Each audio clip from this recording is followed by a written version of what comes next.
Hello, I'm going to celebrate something with you now at a time when it's a bit difficult to celebrate anything. This morning I uploaded a video in which I spoke about a tweet I'd seen where a man had described how he'd contaminated fuel to get his own back on the truckers.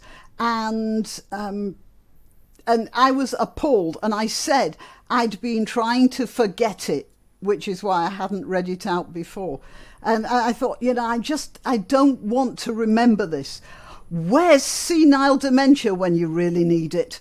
That's what I thought. Anyway, it turns out it's a good thing that my memory is still working, because I did finally make the video in despair at human nature, and I got two messages. One of them was a comment under the video in which the person said that the trucks weren't parked in any sort of a residential area. It was all commercial stuff, which that sort of figures with the type of people who were on the protest for sure.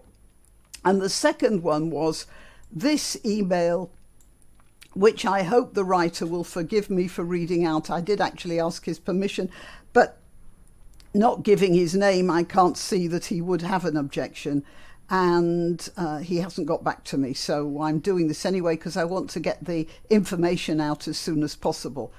I had to email you on the subject of the Canadian and his eggs in fuel. So I'm going to put your mind at ease. Firstly, any egg in the system is broken down by diesel and atomizes. Any foreign objects are then extracted by a 2-point filter system in diesel engines. Second, you don't use eggs. They're only used if you have a water leak in your radiator on old cars. It's a working class trick to get your car going until you can get it fixed. So in conclusion, I would say this chap made it up to feel better and look clever. So don't worry, it's a shaggy dog story. Well, I have another theory about that. And I was very glad to get that news. But thinking about it, I've had another idea. Indeed, that chap was obviously a troll, but a troll on the side of the angels. That is, perhaps this person did it to offer misinformation to those citizens of Ottawa who might be inclined to contaminate fuel in this way, and for those twisted reasons which he was supposed to be displaying in his message, in his tweet. And so he decided to lead them in the wrong direction. Wouldn't that be great? And he was certainly relying on the probability that the sort of people likely to follow his advice would be the sort who know diddly squat about diesel engines, the sort of people who expect the lower orders to handle that type of stuff, so that they're free to hold their vegan dinner parties with avocados trucked in from Chile. I have to admit that I too know diddly squat about diesel engines, but I hasten to add that I don't hold vegan dinner parties with or without avocados. Now, for the next bit, apparently it was the police who were contaminating the fuel. I was told they confiscated the cans, and then there was a court order insisting that this was illegal and they had to return the cans, and they did, but in the meantime they'd interfered with the purity of the product in some way. They say water. I wouldn't be surprised if it were not something else. Now, is this just as much an urban myth as the tweet that so shocked me? Well, I don't know. I can't guarantee it, and now I'm wary of saying anything about it. But this I can say. The fact that people could believe such a thing of their police force, that's a terrible sign in itself, isn't it?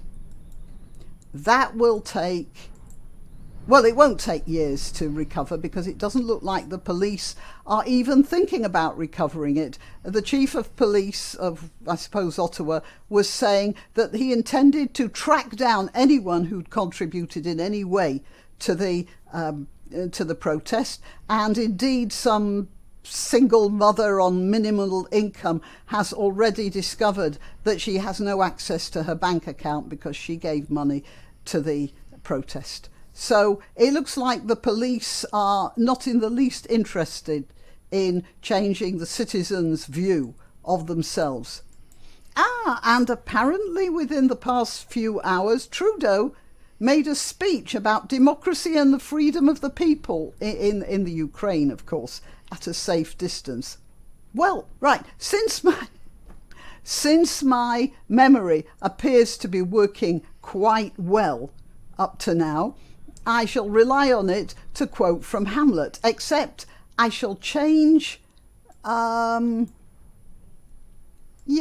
I'll change one of the words. You can work out which one I changed as I say it. Oh, villain, villain, smiling, damned villain. Meet it is as I set it down that one may smile and be a villain. At least, I'm sure it may be so in Canada. Right, I shall remind you, I'm Graniopteryx. I'm to be found on YouTube, Rumble, BitChute and Minds.